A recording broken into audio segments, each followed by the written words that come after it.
besar. Padahal mereka menginginkan itu Pak Menteri. Barangkali nanti kalau salah bisa dikaji lapangan.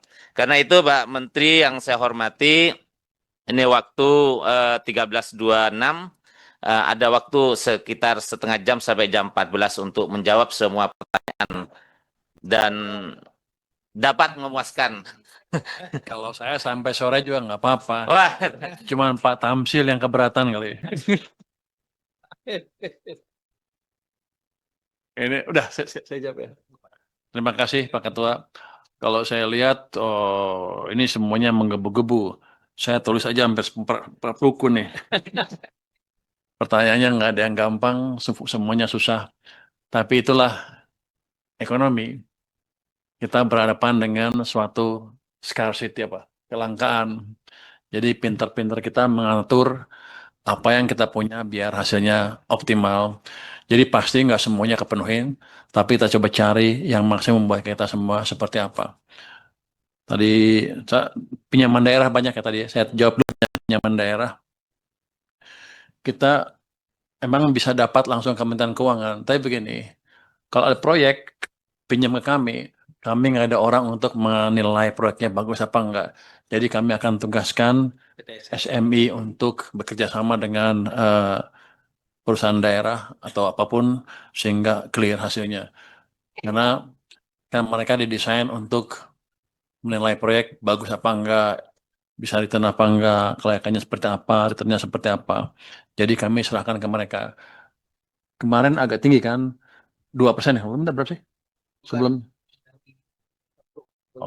belum pernah. Saya bilang sama mereka kalau saya kasih 0,5% gimana, kamu bisa apa enggak. Jadi harusnya bunganya juga akan lebih rendah daripada bunga di pasar, jadi itu. Jadi nggak usah takut tentang itu, kita akan tambah uang ke SMB kalau proyeknya betul-betul siap. Jadi nggak usah khawatir. Kan kalau Pemda bikin proyek jelek juga nanti membebani Pemda kan ke belakangnya jelek juga. Jadi kita untung kalau ada PT SMI yang profesional, kita manfaatkan keahlian mereka untuk memastikan proyek yang dijalankan oleh Pemda, ya paling nggak rugi-rugi amat lah. Ya kalau untung banyak juga enggak kan. Tapi paling nggak rugi. Paling nggak ada dampaknya ke rakyat dengan signifikan ya. Kalau bisa untung dikit ya syukur. Untuk rokok, karena Pak Ketua yang saya ingat yang terakhir dulu. Untuk rokok, jadi nggak akan kita bunuh Pak. Justru bukan kita binasakan, tapi kita bina. Saya sudah saya sudah kirim orang-orang untuk berdiskusi dengan siapa juragan-juragan rokok yang gelap itu, ketahuan kan namanya siapa aja, untuk gabung dengan kawasan disebut KIHT, kawasan industri hasil tembakau. Masuklah, jadi masuk ke jaringan produksi yang legal. Dua-duanya untung, dia tenang, saya juga income-nya nambah gitu kira-kira. Tapi yang jelas jadi terkendali semuanya. Dan saya jadi tahu kalau rokok asing yang masuk, kita langsung hajar sampai sampai pengimpornya. Tapi ketika campur sama rokok yang ilegal dalam negeri, kita agak bingung juga siapa yang ini lebih lebih susah kerjanya. Jadi seperti itu follow up-nya. Dan mungkin kalau untuk kawasan Jawa Timur Februari udah jalan semua mungkin. Kita mau ke Madura, dengan Madura juga sudah diskusi. Siap ya? Dari Madura. Jadi kita sudah ngomong sama juragan-juragan di sana, akan ada yang ketemu dengan saya. Saya mau lihat seperti apa sih keberatannya dia. Tapi yang jelas mereka harus masuk ke tempat yang legal. Saya nggak bisa mengizinkan produk ilegal masuk di perekonomian kita. Karena ada yang bayar, ada yang nggak adil kan, nggak adil kan. Jadi tujuan kita itu membuat semuanya legal. Suatu pertanyaan umum tadi dari semuanya adalah adjustment apa? Peningkatan TKD, penyesuaian TKD seperti apa? Kan semuanya ngeluh kan TKD terpotong, mungkin rata-rata lebih dari 50%, ada yang 70% dan 80% kepotongnya. Wah, terus terang proses itu saya nggak tahu, kan saya baru masuk kan. Saya juga bingung kenapa waktu itu bisa goal. Waktu itu bapak-bapak sama ibu-ibu apa nggak komunikasi dengan orang-orang DPR yang mewakili daerah bapak-bapak ibu-ibu. Tapi kelihatannya nggak haram kan komunikasi mereka? Kok boleh kan? Saya nggak tahu kalau itu boleh kan ngomong angkatannya. Oh, oke ya kan kalau nggak setiap komisi minimal 33. Ya, seperti itu. Cuman kalau saya pikir ya itu daripada bapak-bapak ibu ngomong ke saya, panggil aja DPR diskusi dengan bapak-bapak ibu seperti apa ininya supaya ke depannya lebih rapi. Jadi itu, tapi ya gini, saya ditanya, ini emang menjadi apa salah satu pusat atau sumber kegalauan daerah dan bukan daerah aja. Kalau daerah resah kan berarti NKRI. Apa yang bisa kita lakukan? Saya nggak bisa rubah semuanya kan, karena kita juga ikut perintah dari atas kan. Saya nggak tahu. Harusnya DPR yang bisa beresin. Cuman begini, yang bisa saya janjikan, ini baru janji ya, dan akan saya usahakan. Perbaikilah penyerapan anggaran triwulan keempat sama triwulan ke-1 tahun depan. Sekarang uang-uang yang nganggur habisin semuanya, jalankan. Terus yang tahun depan juga diberesin. Sehingga saya bisa meyakinkan atas pimpinan-pimpinan saya di atas, ada banyak kan tuh, bahwa sepertinya daerah sudah bisa memperbaiki kinerjanya sehingga kita nggak usah curiga lagi dan kita akan coba adjust, atur lagi ke atas TKD-nya. Hitungan saya, kalau ekonomi kita triwulan pertama atau triwulan keempat ini, triwulan pertama tahun depan sudah let's say mendekati sekarang 5,6 lebih kan. Tebakan saya triwulan keempat 5,6 lebih. Ya. Tahun depan mendekati 6%, harusnya pajak saya lebih bagus kan. Terus kalau swasta gerak lebih cepat dibanding sebelumnya, tax ratio akan naik 0,5 sampai 1%. Itu pendapatannya kita harus 100 triliun atau sampai 200 atau lebih. Jadi pertaruhan saya itu, kalau kita perbaiki itu nanti kita bicara di akhir pertengahan triwulan kedua. Jadi sebelum Juni Juli harusnya sudah clear seperti apa alokasi tambahan ke daerah kalau diperlukan. Tapi tetap saya perlu meyakinkan pimpinan bahwa keadaannya sudah membaik. Siapa lagi tadi ngomong? Untuk daerah saya mau ngomong tadi. Oh, kenapa dana numpuk daerah banyak? Saya tanya tuh Mendagri, Mendagri kan Pak, kenapa? Dia jelasin ke saya. Dia bilang gini, mereka perlu buffer di awal tahun Januari, Februari supaya uh, ada uang kayak gitu. Saya bilang ke tim saya di sini, kalau gitu kita kembangkan sistem di mana mereka nggak perlu uang di Januari Februari, tapi Januari hari pertama tahun itu langsung gelontorin dari pusat. Nah, pusat sedang mengembangkan sistem sudah ya? DAU tanggal 1 Desember. Ya. DAU 31 Desember udah kita Kelamaan loh, 31 Desember makanya dia apa? Untuk Januari. Desember udah keluar. Udah ada uangnya. Jadi gitu. Oh, jangan bilang nggak ada lu ntar. Jadi harusnya kalau nggak di kita juga salah, kebanyakan duit numpuk juga kan sama di pusat. Jadi kalau dia nggak akan ngaku orang. Tapi kalau kita lihat kan sampai 400 triliun lebih nggak kepake, sama pasti mereka ketakutan di awal tahun perlu uang. Jadi kita akan perdalam sistem keuangan, sistem finansial di pasar sehingga mereka bisa mengeluarkan uang surat utang jangka pendek, memastikan termasuk pusat Desember udah punya uang ya. Nggak perlu numpuk uang terlalu banyak di bank sentral lagi. Kita akan latih sekarang sampai awal tahun ini, tentunya implementasinya baru tahun depan karena kita mesti siapkan pemdanya dan sistem keuangannya. Dengan itu saya pikir saya harapkan tadi uang betul-betul kepake. Kalau kita lihat tuh setiap tahun tuh Pemda itu punya 100 triliun uang nggak kepake di akhir Desember, betul-betul nganggur.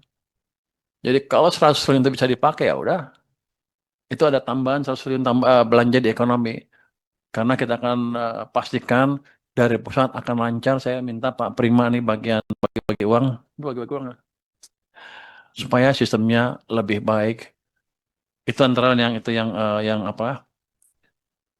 Secara keseluruhan yang kita akan perbaiki di pengelolaan keuangannya.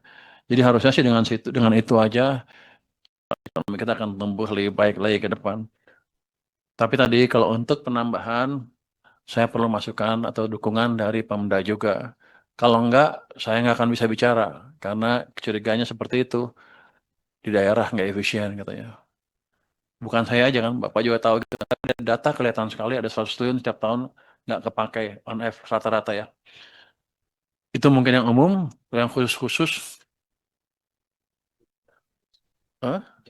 Sampai jawab ya, sampai jam berapa nih kita jawab? Sampai jam yang Maluku yang kurang bayar Maluku ya. Oh, PTSM, Cicilan. Cicilan. Nanti kita pelajarin seperti apa.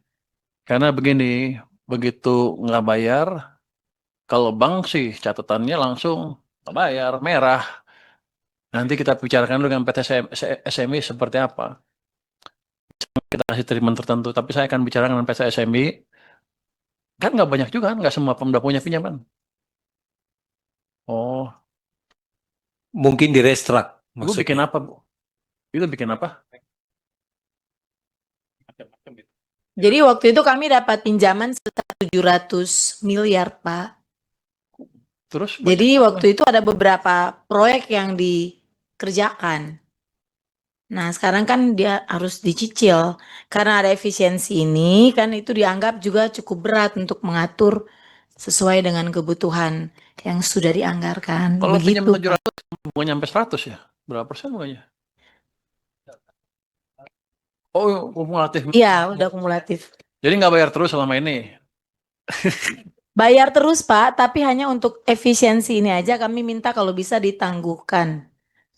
Di restrak. Itu kalau restruct ada rekornya nanti restruct loh perusahaannya. Tapi kita lihat yang terbaik seperti apa. Kalau kita yang beri instruksi atau diskusi dengan SME-nya harusnya lebih clear. Tapi jangan asal langsung minta restruct aja, restrukturisasi aja. Karena masuk ke track recordnya loh itu. Jadi akan kita carikan jalan yang terbaik. Tadi apa lagi? Tadi yang dari Maluku untuk rumus transfer ke daerah. Ya, tahu ya. Ya kan jumlah penduduk kami kan Kita akan sedikit, Pak. perhatikan Ya. karena kalau rumusnya seperti ini, yang miskin makin miskin, yang kaya makin kaya. Betul, Pak. Plus tambahan satu, Pak, DBH, Pak. Ya nanti gimana? DBH. Ya, DBH perikanan itu 20-80, Pak. Kami punya 3 wilayah penangkapan ikan, tapi kami 20% itu dibagi seluruh provinsi, kabupaten, kota sama rata, Pak. Jadi kami tidak mendapatkan manfaat dari apa yang kami punya. Ibu Itu, Pak. mewakili daerah tertentu, apa? Kabupaten bukan provinsi kan kebutuhan Ibu? Iya, jadi begini Pak, itu kan ada regulasi terkait dengan biaya perikanan itu kan 20 dan 80. Ya, itu dibagi sama rata di semua provinsi walaupun dia bukan penghasil ikan, tapi dia juga mendapatkan porsi pembagian itu yang sama rata dengan kami penghasil ikan tersebut. Jadi itu bisa dapat ditinjau kembali. Yang begitu dong lo. Nanti kita lihat Bu, rumusnya seperti apa. Jadi cicilan ntar kita lihat ya Bu ya. Nanti itu kita lihat juga itunya seperti apa, rumus-rumusnya. Tapi dia bilang ikannya pindah-pindah jadi sama semua. Jadi Ibu sistem pusat desentralisasi Peter Cash Management. Untuk pinjaman dari Ibu Elvia, Ibu Jambi, Ibu Elvianti ya. Elviana yang pinjaman atau yang tadi cash management udah clear ya. Tadi yang desentralisasi sudah clear. Yang pinjaman nggak jelas itu harusnya memang OJK yang menghandle. Kami nggak punya tangan ke sana dan PT PMN itu di bawah BRI bukan di bawah kami. Tapi nggak apa-apa.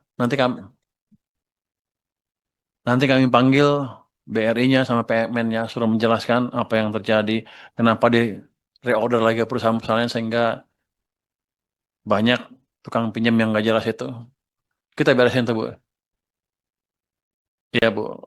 Ya rakyatnya mesti hati-hati kalau kalau ngutang juga, Bu. Tapi kita akan panggil mereka apa yang terjadi dan gimana cara memperbaikinya. Untuk Kaltim anggaran turun. Oh, cuman segini. Cuman itu bukan alasan juga untuk buat nggak bisa bangun negaranya lagi. Daerahnya sekarang. Kalau kita lihat silpanya masih September ya. Masih ada 4,7 triliun. Hitungan saya biasanya sepanjang dari September ke Desember biasanya paling mereka bisa ambil separuh, habisin separuh. Jadi masih cukup untuk membantu. Cuman gitu, ini di apa di dana bagasi ya? TBH. Kalau yang DAU yang segala macam rasanya mereka udah di-adjust. Anda tanya lagi ke sana. Nanti dengan berjalannya anggaran ini kan 2026 kan, Anda kelihatan. Nah, Mereka provinsi tidak berani memasukkan dalam rencana kerja tahun 2026, Pak. Dikarenakan khawatir uangnya ini tidak dicairkan sebelum November mereka ketok palu, Pak. November ini. Ya, akhir November ini ketok palu, Pak. Pengesahan anggaran kabupaten, kota, provinsi. Iya. Pak, kalau yang sudah dialokasi udah clear, pasti kan? Sudah clear. Betul, Pak. Ini kan harusnya dimasukkan juga, Pak. Uang kurang bayar ini dalam rencana kerja mereka tahun depan, Pak. Jadi kalau dana kurang bayar itu DBH itu akan disesuaikan dengan kondisi keuangan negara secara keseluruhan. Tapi pada dasarnya nggak akan hilang itu. Tapi gini, kalau pertengahan tahun depan clear, sebelum pertengahan tahun depan Ya, silpa jadinya, Pak, anggarannya. Kalau Bapak masukkan di pertengahan tahun, mereka bisa melaksanakannya di perubahan, Pak, sehingga nggak bisa membangun jalan, Pak, kalau begitu. loh, Bu, kalau dananya kan masih banyak, dia bisa pakai yang sisa itu dulu kalau pakai. Sedikit, Pak, 3 triliun, Pak.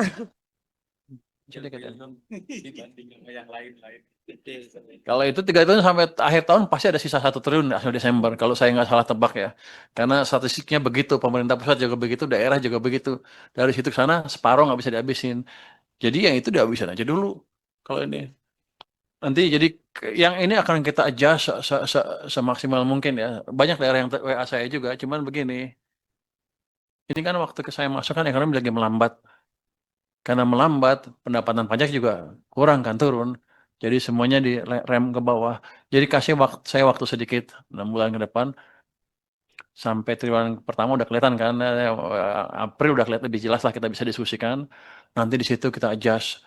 Karena kan anggaran negara, ini kan anggaran negara, bukan anggaran daerah saja. Jadi saya juga dilihat sedang dilihat tuh sama analis domestik sama asing. Situ Menteri Keuangannya menembus 3% defisit ke PDB-nya enggak. Kalau sekarang saya tembus di situ, saya jelek. Tapi nanti kalau tumbuhnya ada 6,5-7%, ruang itu terbuka lebar. Tapi kalau udah 6,5-7%, ya kita nggak perlu ngutang lagi kali. Utangnya akan kecil karena income-nya juga akan naik. Jadi itu yang bisa kita atur sekarang. Jadi jangka pendek ini boleh dibilang masa transisi lah berapa bulan ke depan. Untuk Ibu, fleksibilitas belanja daerah itu dari Ibu Sekar ya, dari Kepri, itu sudah masuk nanti diatur di APBN 2027, jadi nggak usah khawatir. Untuk yang 200 triliun, pertanyaan kan 200 triliun dari Sulut dan yang lain-lain, gimana efektivitas penyalurannya? Apakah saya ikut campur detail dengan penyaluran anggaran itu? Jadi begini, kalau uang itu saya pindahkan dengan alokasi ini mesti ke sini, ini mau ke sini, mau ke sini, itu kan berarti saya merubah anggaran kan, merubah APBN kan. Nanti saya dimarahin DPR, dihabisin sama DPR, kira-kira begitulah. Kenapa merubah anggaran tanpa konsultasi? Jadi yang saya lakukan cuma cash management aja sebetulnya. 200 triliun di BI, saya punya 400 triliun sebetulnya. 425 pada waktu itu. Saya pindahin separuh di bank. Udah, seperti saya pindahin uang saya di sana sebagai cash di 5 bank. Sebetulnya maturity juga nggak saya tentukan, sebenarnya mereka aja ngaco. Lu maturity dibilang 6 bulan, tapi basically kita udah kasih kode ke banknya ya. Itu peraturan Menteri Keuangan. Oh gitu. Yang tanda tangan. Iya dia ngasih tahu. Paksa gue ikutin. Karena dia kalau nggak dia nggak mau. Jadi begini. Pada dasarnya kita akan diamkan di sana. Bank akan biasa kan kalau ada deposito ngalokasiin uangnya kan. Karena kalau nggak dia bayar ke saya bunga returnnya bisa nol kalau ditaruh di brankas. Jadi dia akan dipaksa menyalurkan uang itu. Itu yang saya paksa sebetulnya perbankan menyalurkan uang itu dengan keterampilan mereka sendiri. Malah saya nggak ikut campur. Kenapa? Tapi yang jelas nggak boleh beli dolar, nggak boleh kasih konglomerat. Itu kita dua itu. Itu SBN juga nggak boleh. Kalau nggak butang-butang aja saya. Jadi mereka kan kita tahu perbankan sebenarnya pintar. Saya juga pintar tapi malas saya bilang kan, karena biasanya uangnya taruh di SBN atau di BI. Jadi kita pastikan dia memakai itu dengan menggunakan keterampilan dia mendeteksi kredit yang bagus, menyalurkannya seperti apa. Jadi saya memakai keterampilan atau keahlian perbankan untuk menyalurkan itu tanpa ikut campur terlalu banyak. Resiko makanya saya kadang-kadang kan datang tuh ke bank-bank itu. Saya cuma tanya, pernah ke BNI sama Mandiri, uangnya kemana, penyerapannya berapa, Anda beli dolar apa enggak? Dia nggak ada yang ngaku beli dolar sih, tapi saya yakin beli dikit-dikit lah. Tapi kalau ketahuan, oh, mereka nggak bisa lari. Ya walaupun saya nggak punya kekuasaan langsung di perbankan itu kan di bawah Danantara sekarang. Tapi kan saya wakil ketua ya, anggota Dewan Pengawas Danantara. Di situ kita bisa memberikan masukan yang kencang sekali. Dan Danantara juga harus bayar pajak kan. Kalau macam-macam kita sikat juga Danantaranya. Kalau mereka melindungi praktek-praktek yang jelek. Jadi ini Menteri Keuangan lumayan berkuasa rupanya. Saya baru tahu juga. Fun juga jadi Menteri Keuangan. Ini lucu-lucu, senang-senang juga sih.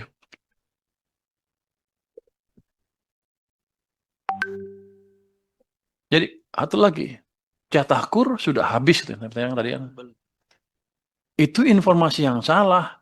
Jadi kalau catatan jadi dari catatan yang saya punya di sini ada dana berapa? 284 triliun. Baru dialokasin 228. Jadi ada masih hampir 60 triliun. Pak Menteri, ini kan karena kita kan reses, jadi itu di bank-bank di daerah. Mungkin di BRI di daerah itu yang alokasi mereka yang habis, mungkin belum dikucurkan dari pusat. Tapi keberadaan di setiap daerah rata-rata memang sudah mengeluh, sudah habis. Nanti saya tanya deh ke Menko Perekonomian seperti apa. Oh itu main-main dia bank mana Ibu? Ibu bicara dengan ini anggota Dewan Penasihat dan nih. Pak, Dewan Pengawas Bu. jadi kemarin Ada yang bilang begitu, habis. jadi bukan kemarin tukur. kami di Sumatera Barat kita langsung rapat dengan pimpinan bank di Kabupaten Darmasraya, Pak. Jadi ada yang bilang, saya pastinya bank mana ya, dari 5 bank apa itu kami undang termasuk Bank Nagari. Semuanya kan bilang habis. Ini baru Oktober akhir gitu kan waktu itu kemarin kami rapat. Itu kan memang bukan untuk kur katanya. Bisa jadi Pak, pemahaman pimpinan-pimpinan bank di daerah ini tidak ditularkan oleh bos-bosnya pimwil yang ada itu gitu Pak. Dari BRI ke Benda itu ya. Terutama BRI. Jadi nggak paham sampai ke pinca yang bersentuhan dengan kur kan pinca-pinca ini Pak. Tapi kur itu tidak hanya di pusat, Pak, di daerah, Pak. Di Jakarta pun sama, Pak, jawabannya. Bahwa kuotanya ini sudah habis. Berarti mereka sama ngambilnya Pak. Nanti saya periksa deh. Iya. Coba lihat seperti apa. Lu yakin belum habis? Belum habis. Enggak, karena begini, Masih Pak. ada 60 Kan kita triliun. paham bahwa kur itu memang kan modalnya adalah modal bank. Bukan dari pemerintah. Pemerintah hanya mensubsidi bunga. Nah, jadi harusnya itu tidak ada kuota. Harusnya loh Pak ya. Tidak ada kuota. Kecuali begini, pemerintah memberikan uang. Oh, kuota subsidi ya. Ya gini deh. Kalau Tapi ini kan bulan Oktober, Pak. Iya Pak, nanti saya periksa. Kalau BRI main-main atau yang ada bank-bank lain main-main, mereka nggak aman. Gitu aja. Pak, kalau kami di NTB itu temuan saya di masyarakat bahwa pelaku UMKM itu nggak berani minjam KUR itu karena mereka dimintain agunan, Pak.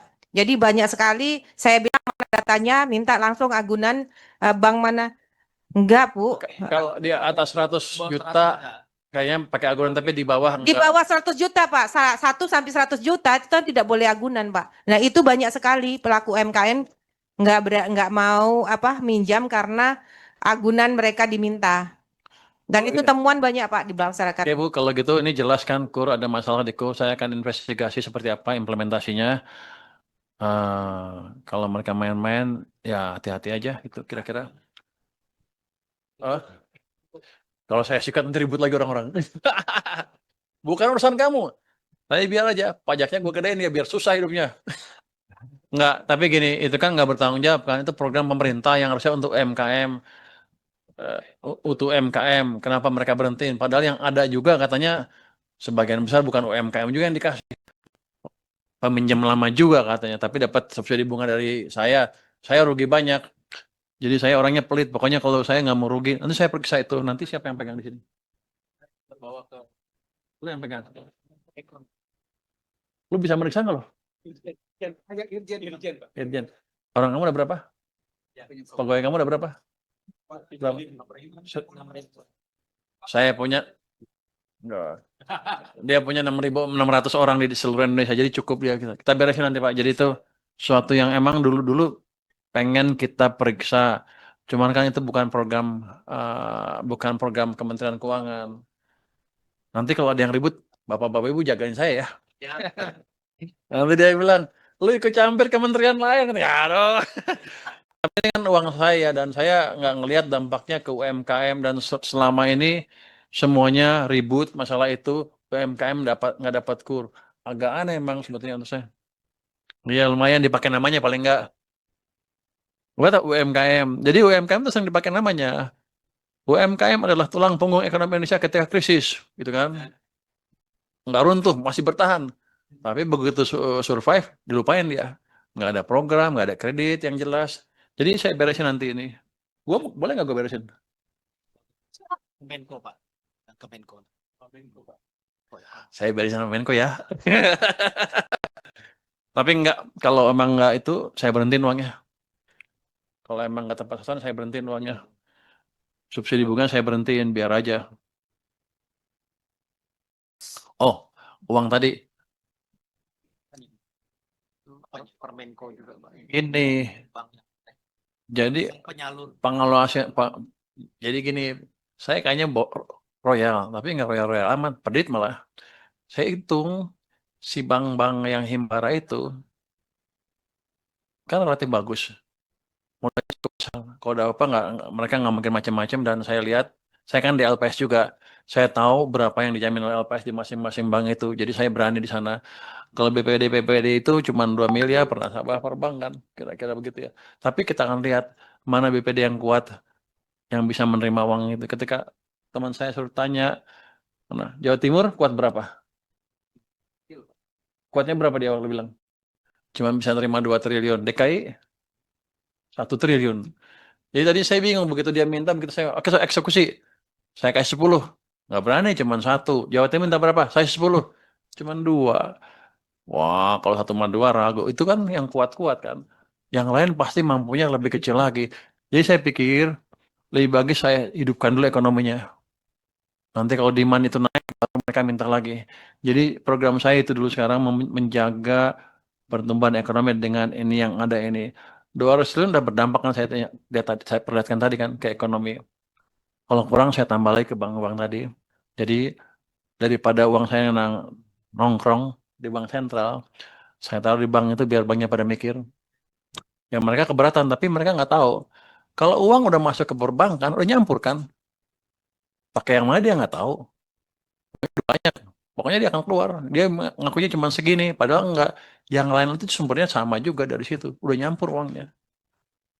Jadi bank-bank juga ketipu juga nggak pinter-pinter amat mereka rupanya. Kita akan tambah lagi supaya lebih Tadi juga ada KPPN usulan atau sinyal bahwa ada kebutuhan di daerah untuk mengerti bagaimana manage anggaran dengan baik. Kami punya rencana mengirimkan orang-orang ke daerah ya untuk semacam kursus. Kita punya semua daerah kan untuk bagaimana memanage anggaran yang baik supaya penjarapannya lebih baik ke depan. Dalam waktu nggak lama kita akan adakan pelatihan. Saya harap ya otomatis nggak langsung tiba-tiba bagus kan. Tapi saya pikir dalam setahun, tahun depan itu udah lebih rapi lagi. Nggak dalam pengertian nggak ada uang yang nongkrong di daerah terlalu banyak. Apalagi?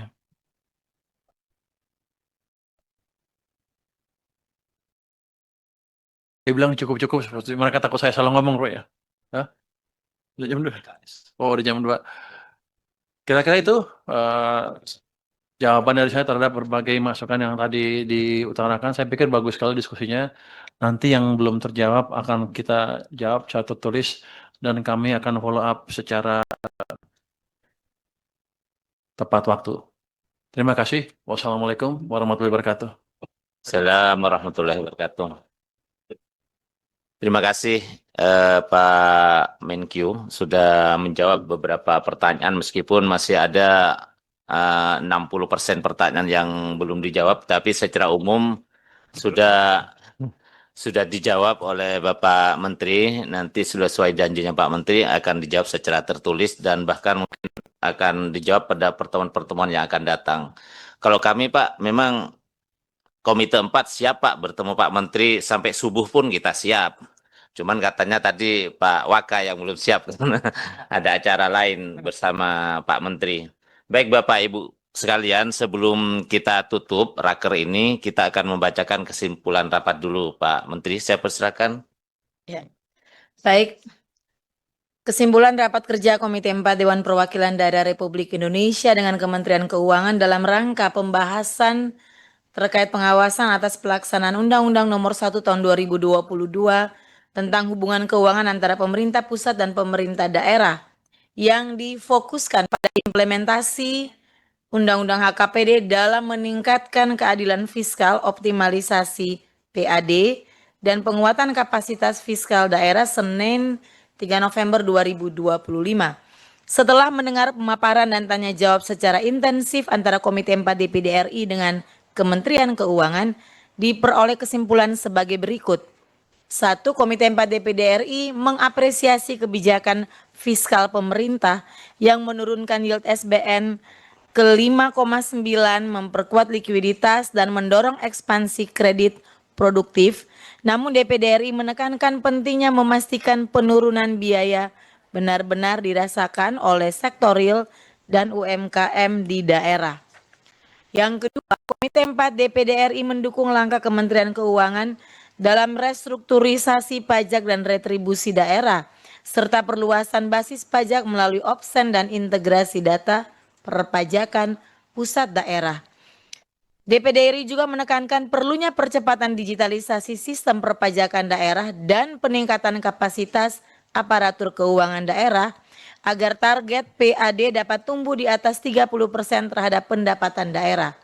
Yang ketiga, Komite 4 mendukung kebijakan mendorong pembiayaan kreatif melalui pinjaman daerah, KPBU, dan penerbitan obligasi atau sukuk daerah dengan pendampingan teknis dari pemerintah pusat serta memperhatikan kapasitas fiskal yang kuat agar pinjaman tidak membebani APBD dan tetap sejalan dengan prinsip kehati-hatian fiskal. 4. Komite 4 DPD RI mendorong agar Kementerian Keuangan memperhatikan ruang fleksibilitas yang lebih besar bagi daerah dalam penggunaan TKD khususnya dalam kondisi darurat fiskal. Yang kelima, Komite 4 DPD RI menilai pemangkasan TKD sebesar 50,59 triliun sebagaimana diatur dalam Inpres nomor 1 tahun 2025 serta penurunan anggaran TKD tahun 2026 sehingga sebaiknya ada evaluasi kembali. Yang keenam, Kementerian Keuangan agar mencermati dan memperhatikan masukan-masukan dari anggota DPD RI antara lain A. Melakukan evaluasi menyeluruh terhadap formula dan mekanisme alokasi TKD agar lebih mencerminkan kebutuhan real daerah serta berorientasi pada pemerataan fiskal antar wilayah yang diimbangi dengan prinsip keadilan fiskal vertikal dan horizontal. B. Melakukan simplifikasi regulasi dan syarat salur dalam penyaluran TKD agar penyaluran lebih cepat dalam mendukung realisasi proyek infrastruktur dasar seperti sekolah, puskesmas, dan jalan. Reformasi atas penyaluran harus diarahkan agar lebih fleksibel, memiliki hasil guna tinggi dan selaras dengan prioritas daerah. C. Memperketat pengawasan peredaran rokok ilegal dan peningkatan sinergi antara bea cukai dan APH. Setiap potensi kebocoran cukai harus ditekan agar tidak mengurangi porsi dana bagi hasil cukai hasil tembakau bagi daerah penghasil serta mendorong penggunaan DBHC-HT dapat tepat sasaran untuk kesehatan dan kesejahteraan masyarakat. D. Kementerian Keuangan perlu melakukan review kembali atas bentuk atau mekanisme penempatan dana 200 triliun di Himbara, serta memastikan bahwa penempatan dana 200 triliun tersebut benar-benar disalurkan secara merata ke sektor produktif, khususnya UMKM koperasi yang ada di seluruh daerah, dengan disertai mekanisme pelaporan publik berkala yang memuat data sektor penerima, sebaran wilayah, dan tingkat realisasi kredit produktif. E. Memperkuat koordinasi lintas kementerian lembaga agar kebijakan fiskal pusat tidak berdampak kontraktif terhadap daerah. Sinergi ini penting untuk memastikan TKD tetap berfungsi sebagai instrumen stabilisasi ekonomi. Yang ketujuh, Komite 4 DPD RI meminta Kementerian Keuangan dapat memberikan suntikan dana kepada PT PNM sebagai anggaran untuk menghapus pinjaman masyarakat di PT PNM yang sudah tidak sanggup membayar dengan memperhatikan mekanisme-mekanisme yang sesuai. Kedelapan, Komite 4 DPD RI meminta Kementerian Keuangan agar memberikan kemudahan bagi Pemda dalam membayar angsuran pinjaman kepada PT SMI dengan menangguhkan pembayaran angsuran sampai dengan berakhirnya kebijakan efisiensi APBD. Yang kesembilan, Komite 4 DPD RI meminta Kementerian Keuangan untuk meningkatkan transparansi alokasi guna menjaga stabilitas fiskal daerah serta efektivitas desentralisasi. Yang ke-10, Komite 4 DPD meminta Kementerian Keuangan agar dapat melibatkan DPD RI selaku representasi daerah dalam menyusun berbagai kebijakan yang berkaitan dengan kepentingan daerah agar DPD RI dapat memastikan bahwa kepentingan daerah telah terakomodir dengan baik.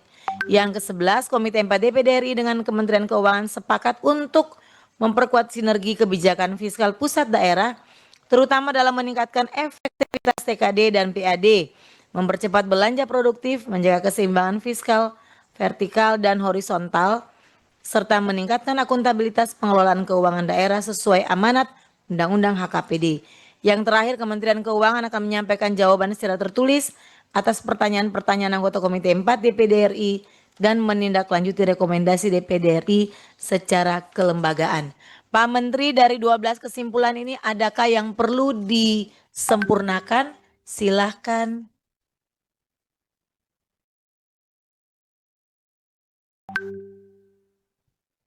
Terima kasih atas ininya, masukan pembacaan kesimpulannya. Mungkin untuk yang nomor 2, ini Komite 4 DPD RI mendukung langkah Kementerian Keuangan dalam bukan restrukturisasi, kita bilang penguatan aja deh, penguatan pajak dan retribusi daerah.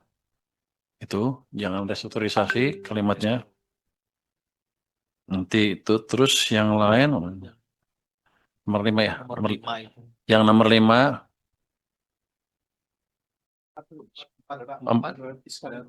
empat. Oh, khususnya itu dihapus saja, Oke. Pak.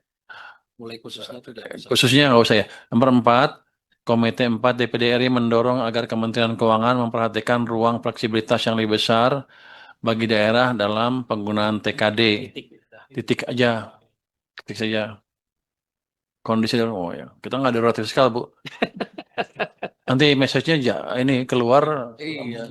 jeblok katanya. Lagi pikirnya si darurat, waduh, cilaka kita. Jadi kita mesti kemas dengan baik. Terus yang nomor 5, Komite 4 DPD RI menilai pemangkasan TKD sebesar 50